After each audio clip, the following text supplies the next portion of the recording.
Alors, bienvenue à la résolution de cette énigme-ci. Alors, cette énigme-ci qui, en fait, s'apparente à une autre énigme où je vous demandais, avec trois pesées, de déterminer une boule précise qui est soit plus lourde, soit plus légère.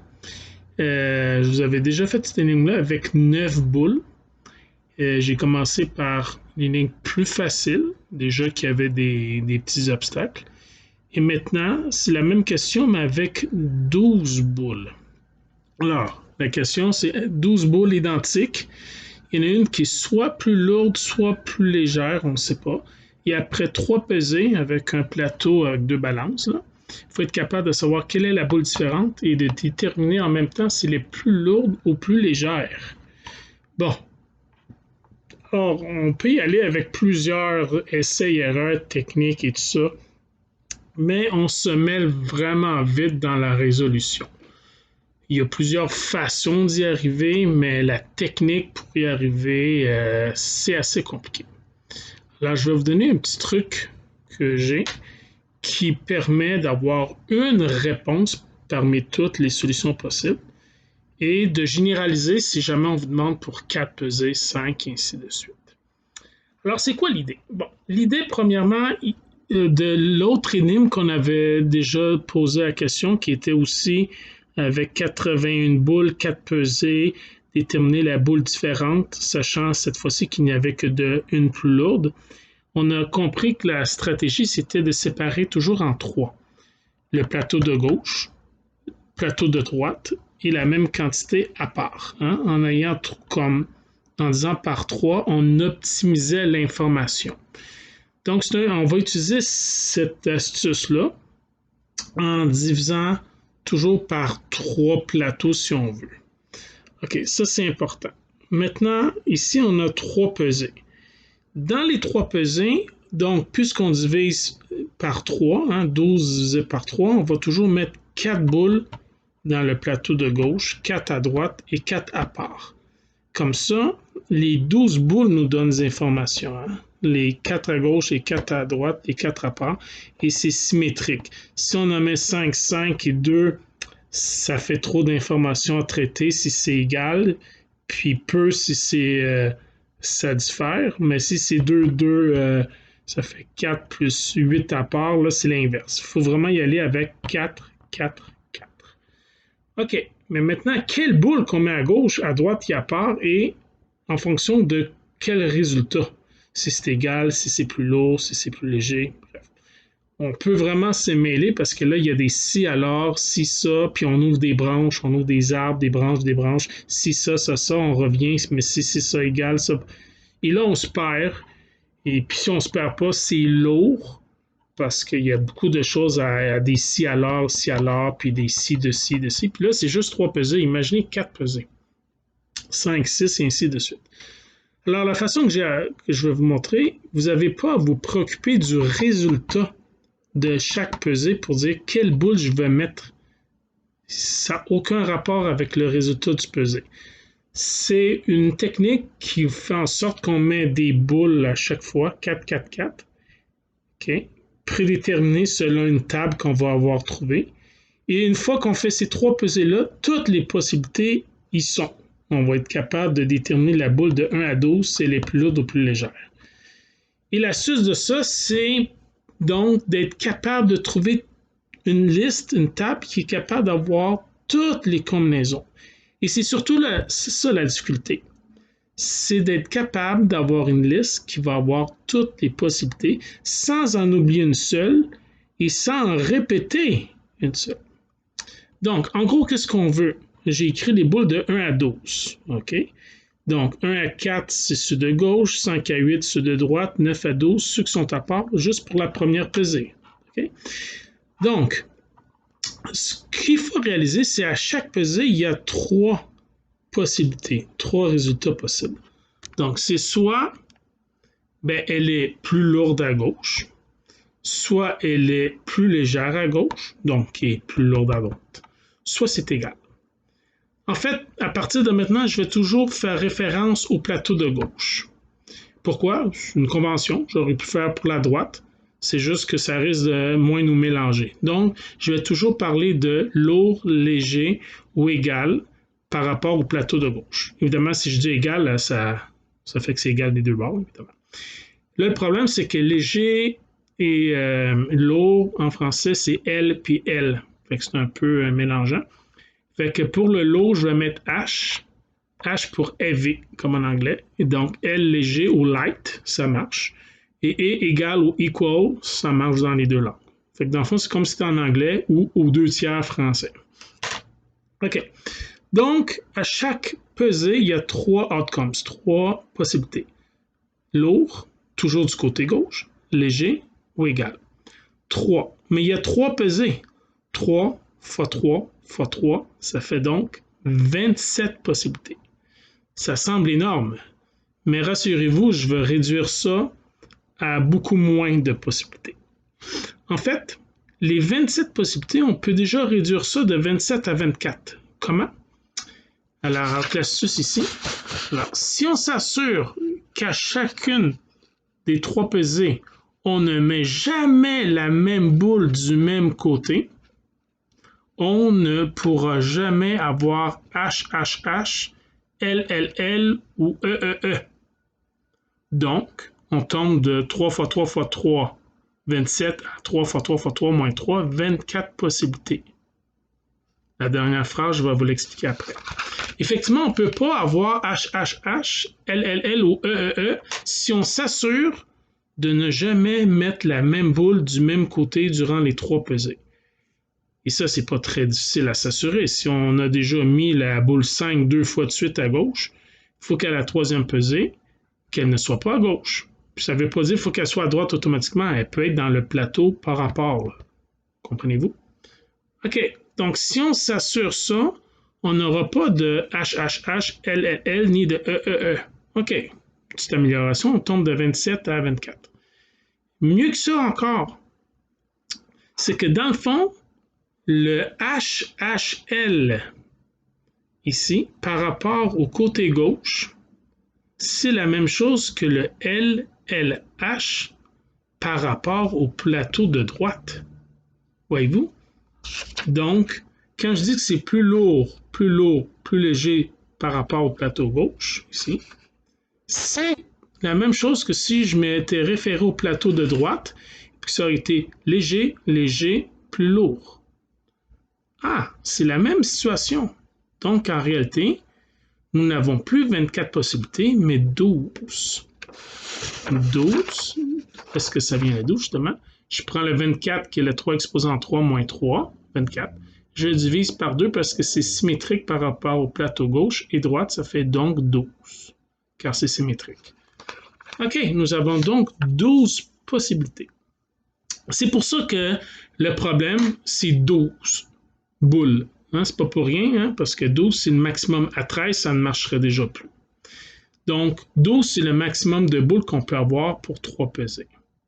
Et on va voir à la fin de l'énigme combien ça aurait été pour 2 boules, pour 4, 5, ainsi de suite. Donc, c'est pas pour rien que dans l'énigme, je vous en donne 12. Et c'est pas pour rien que l'énigme précédente, je me rappelle plus quel numéro c'était, je vous avais demandé pour 9. Il y avait donc une autre façon de faire, plus raisonnée, plus directe, où c'était beaucoup plus simple. Et d'ailleurs, on voit, hein, avec 9, on était dans quelque chose très loin quand même du maximum permis. Mais ici, c'est le maximum, donc il faut y aller avec un système qui nous évitera de se perdre dans les dédales des combinaisons mathématiques. OK, alors une fois qu'on a compris ça, ce que je fais, donc, ici j'ai 12 colonnes qui sont les 12 boules, et j'ai donc 3 rangées. 1, 2, 3 qui sont les 3 pesées. Là, vous allez dire, mais il y en a 6. Ben, j'ai mis une barre ici pour dire que tout ce que je vais avoir comme résultat en haut sera la réciproque de ce qui va être en bas. Mais quand je vous ai dit, ça, c'est une référence par rapport au côté gauche. Ça, c'est une référence par rapport au côté droit. Dans le fond, c'est la même combinaison. C'est juste qu'ici, ça va dire quand est-ce que le côté gauche est lourd, par exemple. Mais ça donnerait le côté ici droit, c'était plus léger, puis inversement. OK, donc, nous avons ici 12 possibilités. À chaque ligne, je dois mettre 4 H, 4 L et 4 E. Pourquoi? Parce que pour chaque pesée, je vais mettre 4 boules à gauche, 4 boules à droite et 4 à part. Je dois départager ça en 3 groupes de 4 identiques. Fait que là, je vais donc mettre H, H, H, H dans l'ordre, suivi de L, L, L, L, puis E, E, E, E. L'idée, c'est d'associer les 12 boules aux 12 combinaisons, mais les 12 combinaisons différentes. Donc, on va juste s'assurer que dans la ligne ici, OK, et dans la réciproque, qu'il n'y a jamais aucune combinaison qui soit répétée. C'est ça qui est très important. Donc, au départ, on met HHH, LL, E. OK. Ensuite, je vais mettre HLE. Là, ce que je vais faire, au lieu de faire 4H de suite, 4L de suite et 4E de suite, je ne ferai pas la même chose parce que j'aurai des HH, HH, HH, HH. J'aurai déjà 4 combinaisons qui commencent par HH. C'est impossible parce que je ne peux pas avoir 4 résultats différents pour le dernier. N'oubliez pas qu'il y a 3 possibilités à chaque pesée, puis à la fin, il faut que j'ai les 24 ou les 12 symétriques combinaisons une et une seule fois. Donc, l'idée, c'est de bien mélanger, mais en gardant un système pour ne pas se perdre. Alors ici, ce que j'ai décidé de faire, c'est d'alterner. Donc, je commence par HLE. Puis là, c'était ça mon but, de faire HLE, HLE, HLE partout. Mais je me suis rendu compte que si je fais HLE, puis je fais un autre H, je vais me ramasser avec déjà 2 combinaisons qui commencent par HH. Voyez-vous, c'est trop, surtout qu'en bas, il risquerait d'avoir d'autres combinaisons qui commencent par HH. Donc, surtout qu'il y a juste 2 possibilités qui commencent par HH parce qu'on a oublié d'éliminer le HHH, n'oubliez pas, le LLL et le EEE. Donc, je trouvais que c'était dangereux d'avoir déjà mon maximum de combinaisons de HH juste avec le haut, parce que je ne me donne aucun lousse pour le bas. Donc, j'ai mis HLE, et là, je continue. Donc, je saute le H, donc je fais LEH, LEH, LE, puis je remets le H que j'ai sauté à la fin. Dans le fond, j'alterne avec un petit saut ici, c'est pour ça que je les mets en jaune, c'est comme une petite exception. Et donc, pour les 2 premières lignes, voyez-vous, HH, ça devient LL, HL devient LH, HE devient LE. Donc, après les 2 premières pesées, ici, j'ai eux autres qui apparaissent ici, la ligne 4 et la ligne 5. À la 6e pesée, donc cette ligne-là n'est pas encore faite, celle-là n'est pas encore faite, il faut avoir les 24 combinaisons, les 12 symétriques. Donc, je reviens ici, j'ai HH. Évidemment, je ne peux pas mettre H. Je ne peux pas commencer avec le H, j'aurai 3 H et ça, c'est proscrit. Donc, je commence avec L, puis je veux alterner. Donc, LEH, LEH, LEH. Question de toujours bien mélanger, mais sans se perdre. Donc, L, E, H, L, E. Normalement, j'aurais mis un H ici. Mais pourquoi je ne mets pas un H ici? C'est la deuxième, si on veut, exception à ma régularité que je fais. C'est qu'ici, j'ai déjà un, si j'avais mis LEH, un H ici, j'ai déjà un LHH ici.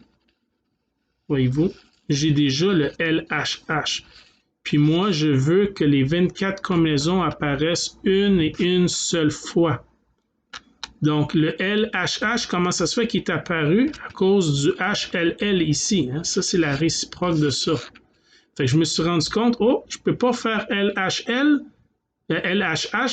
parce que j'en ai déjà un LHH. C'est pour ça qu'ici, LEH, LEH, j'ai sauté le H, j'ai mis un L. Et je continue EHL, EHL, puis j'ai vérifié à chaque fois que ce que je mettais comme combinaison n'apparaissait pas dans le bas. Donc, à la fin, à part 2 exceptions près, ces petites alternances que je fais me donnent les 24 combinaisons, les 12 symétriques. Regardez, le HHL est ici et le HHE est ici. Il n'y a pas d'autre HHL nulle part, ni d'autre HH1 nulle part. Puis il n'y a pas le HHH qui était proscrit. Le HL, ceux qui commencent par HL, hein, il y a le HLE. quoi d'autre? Le HLH et le HLL. Voyez-vous? Donc, HLE, HLL et puis le HLH sont là les trois combinaisons. Puis je peux faire ça pour n'importe quoi. Le LLE est ici, puis le LLH est ici, puis il n'y a pas de LLL. Le EHL est ici, le EHE est ici, puis le EHH est ici. Sont toutes là une et une seule fois, et ce qui est en bas, c'est la réciproque du haut. Maintenant, ceci est quand même compliqué à faire parce qu'il faut restreindre qu'il y en a 4 de chaque dans chacune des lignes. Il faut que le haut soit la réciproque du bas. Puis il faut que les 24 combinaisons soient là une et une seule fois. Bon, c'est un peu compliqué, mais on y allait avec des astuces où on alterne, on décale, puis on fait attention aux petites exceptions. C'est pas si pire que ça. Pour 3 pesées, j'ai ici à 4, ça devient compliqué. Là, vous allez me dire, ouais, mais là, ça commence à être compliqué comme résolution. Non, mais en faisant ça, ce qu'on ne se rend pas compte, c'est qu'on a résolu le problème. On a résolu le problème parce que à chacune de nos lancées, nous allons avoir une des 24 possibilités. Et à chacune des 24 possibilités est associée une des 12 boules, soit du côté en haut ou soit du côté en bas. Vous allez comprendre ce que je veux dire. J'ai des exemples. Bon. Donc, c'est ça. Alors, qu'est-ce qu'on va faire? On va déterminer c'est quoi nos 3 pesées. Alors, qu'est-ce qu'on fait? Pour chaque pesée, on prend les 4 boules correspondant aux 4 H et aux 4 L pour chacune des pesées. C'est ça qu'il faut faire. Donc, ici, pour la pesée numéro 1, je reviens. Où sont les 4 H? C'est ici. Donc, je fais 1, 2, 3, 4. Et les L sont 5, 6, 7, 8. Donc, je mets 1, 2, 3, 4 à gauche, 5, 6, 7, 8 à droite. C'est la première pesée. La deuxième pesée, peu importe le résultat de la première, c'est ça qui est incroyable, on n'a pas besoin de faire des arbres et des si alors. Je prends les H, donc j'ai ici 1, 6, 9, 12. Donc, 1, 6, 9, 12, c'est ce que je mets du plateau gauche pour la deuxième pesée. Et les 4 L de la deuxième pesée, suis-je ici? C'est le 2, 4, 7, 10. 2, 4, 7, 10, c'est ici. 2, 4, 7, 10. J'ai la deuxième pesée. Et la troisième pesée, qu'est-ce que c'est? Alors, mes 4 H, où sont-ils? J'ai le 3, j'ai le 8, 11, 12. 3, 8, 11, 12. Alors, j'ai ici 3, 8, 11, 12. Et les 4 L, où est-ce qu'ils sont? Alors, ils sont ici, c'est le 1, le 4, 6, 9. 1, 4, 6, 9. C'est ce que j'ai écrit. 1, 4, 6, 9 ici, voyez-vous. Et ça, c'est la réponse. Comment va-t-on faire pour trouver la boule différente et savoir si elle est plus lourde ou plus légère? On fait ces 3 pesées-là. Là, vous allez dire, mais là, on dirait que c'est de la magie. Ça ne dépend pas de savoir si c'est égal, s'il penche à gauche, à droite. Non, pas besoin de faire ça. Ça, c'est une autre approche, ce que vous dites. Mon approche à moi, c'est que j'ai pas besoin de réfléchir. J'ai fait toutes les combinaisons et à chaque possibilité n'est associé qu'un résultat, une espèce de bijection. C'est ça qui est incroyable, c'est que la job a été faite lorsqu'on a été capable de construire une telle charte, une telle table. Sont toutes là les possibilités. Exemple, supposons que c'est la 2 qui est la plus légère. OK. Donc, toujours en référence au plateau de gauche. OK? Pourquoi le plateau de gauche? Une convention, j'aurais pu faire le plateau de droite. Vous allez voir, je vais vous montrer que ça donne la même chose. Par rapport au plateau de gauche, toujours, si j'ai la boule 2 qui est la plus légère, bon, ma première pesée, je la fais avec ça. 1, 2, 3, 4, versus 5, 6, 7, 8. Puisque la 2, j'ai dit que c'est la plus légère, ça va pencher du côté gauche de manière à indiquer que le côté gauche est plus léger. N'est-ce pas? Parce que toujours par rapport au côté gauche. Le 2 est ici, c'est plus léger. Donc, mon résultat, ça va être L. L pour light léger. Je note les résultats. Mais là, peu importe le résultat, ça ne m'influence pas pour les autres pesées. Pesée 2, 1, 6, 9, 12, 2, 4, 7, 10. Où se trouve le 2 ici du côté droit? Puisqu'il est plus léger, donc le côté droit ici va être plus léger, donc du côté gauche, c'est plus lourd, un H élevé. OK. Et pour la troisième pesée, il n'y a pas de boule 2, ni ici, forcément, ça va être un égal. Nous allons avoir donc un LHE comme résultat. LHE, c'est un des 24 résultats possibles. Et nous les avons une et une seule fois, les 24 résultats possibles. LHE, il se trouve il se trouve où? LHE, LHE, LHE, LHE, LHE. Et ici, c'est la boule 2. Et puisque ça se trouve en bas, ça veut dire qu'elle est plus légère du côté gauche. Parce que ça, c'est toujours en référence au plateau de gauche. Donc, si elle est ici, ça veut dire qu'elle est la plus légère. La boule 2, c'est la plus légère du côté gauche. Donc, du côté gauche. Il n'y a pas de côté gauche, côté droit, pardon. C'est la boule 2, pardon, et c'est la plus légère. Pardon. OK, alors, c'est ça. Et là, vous me dites, mais si on se réfère au côté droit, bien, le côté droit, qu'est-ce que ça aurait fait? C'est que dans le fond, au lieu d'avoir LHE, j'aurais eu HLE. Mais HLE, qu'est-ce que c'est? HLE, pardon, c'est HLE, c'est la boule 2. Voyez-vous? Donc, ça m'aurait dit que c'est la boule 2 qui est la différente. Et là, étant donné que j'avais dit que c'est la 2 plus légère, parce que je fais référence du côté gauche, la manière que c'est fait. Ici, ça aurait été, bon, c'est comme si c'était la boule 2, mais de l'autre côté, parce que si on se fie au plateau de droite, c'est ça qui devient, ces résultats-là deviennent en haut et ceux-là deviennent en bas. Donc, j'aurais retrouvé la boule 2 dans la combinaison du bas, donc le 2 léger. Chaque fois que la combinaison de 3 lettres est en haut, c'est lourd. Chaque fois qu'elle se trouve en bas, c'est léger. Ici, c'est toujours par rapport à le plateau de gauche. Si je voulais par rapport au plateau de droite, j'aurais mis ça ici en haut, puis ça ici en bas. Et donc, l'autre combinaison qui aurait été donc le HLE, je l'aurais retrouvé ici. HLE, il aurait été en bas.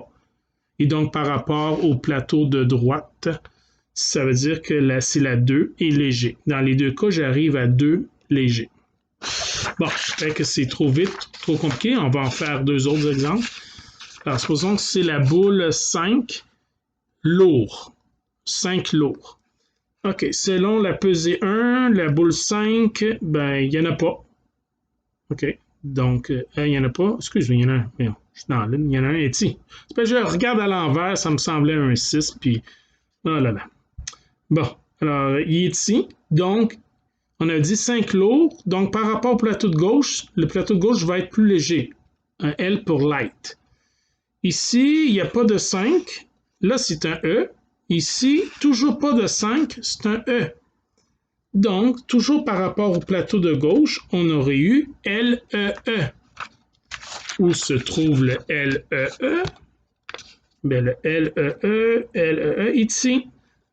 Donc, c'est la boule 5. Et puisque c'est en haut, par convention, ça veut dire que c'est la 5 qui est plus lourde. Quand c'est en haut, c'est plus lourd. Quand c'est en bas, c'est plus léger. Toujours en référence au plateau gauche. C'est la 5 plus lourde.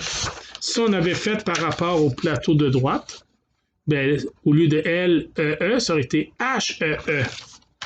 Mais HEE, où est-ce qu'il est? HEE, HEE, c'est le complément du 5. On a construit notre table de cette fonction-là. HEE, voyez-vous ici, Donc, par rapport au plateau de droite, le HEE aurait été ici, le LEE aurait été ici. Donc, la solution aurait été la boule 5 en haut, donc 5 plus lourd. Et finalement, dernier exemple. Donc, supposons que c'est le 11 léger. 11 léger, donc, première pesée, il n'y a rien, pas de 11. Deuxième pesée, il n'y a pas de 11. Troisième pesée, il y a un 11 ici à gauche. Puisqu'on a dit 11 léger, donc c'est un léger du côté gauche, EEL. Où se trouve le EEL? EEL, c'est ici, boule 11 en bas, 11 léger. Bon, là, je ne referai pas le raisonnement, savoir si c'était du côté droit. On a compris que c'est symétrique. Et bref, c'est ça.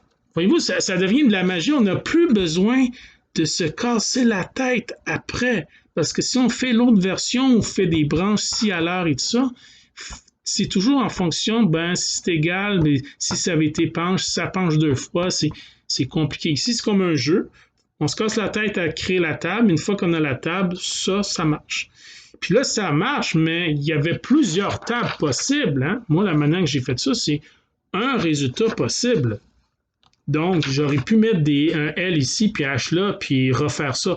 En autant que je respecte le fait que ce qui est en haut est la réciproque du bas et que j'ai les 24 combinaisons une et une seule fois en omettant le HHH, LLL et EEE. Si j'ai ça, j'ai une table qui fonctionne. Maintenant, combien y a-t-il de tables qui fonctionnent? Ben, je ne me suis pas attardé là-dessus, là, ce serait vraiment compliqué à le faire et de toute façon inutile. Une fois qu'on a une table qui fonctionne, elle fonctionne et voilà. Maintenant, pour terminer, si je vous avais demandé pour 4 pesées, combien de boules au maximum est-ce qu'on aurait pu faire? Ben, de façon générale, si on a n pesées, maximum de combien de boules? Ben, ici, on a vu que pour 3 pesées, c'est HLE à chaque fois, donc 3 fois 3 fois 3, 3 exposant 3. Mais on élimine le HHL, LLL, EEE. Et de manière générale, on va toujours éliminer le HHH, LLL et EEE. On va donc toujours enlever 3 à 3 exposant le nombre de pesées. Donc, il va toujours y avoir 3 exposant n moins 3.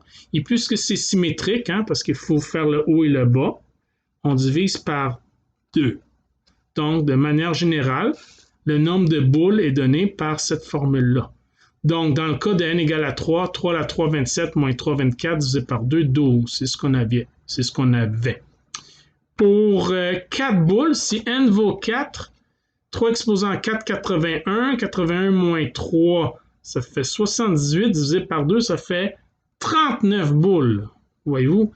Et là, ça devient compliqué. Parce que là, il faut faire un tableau comme ici.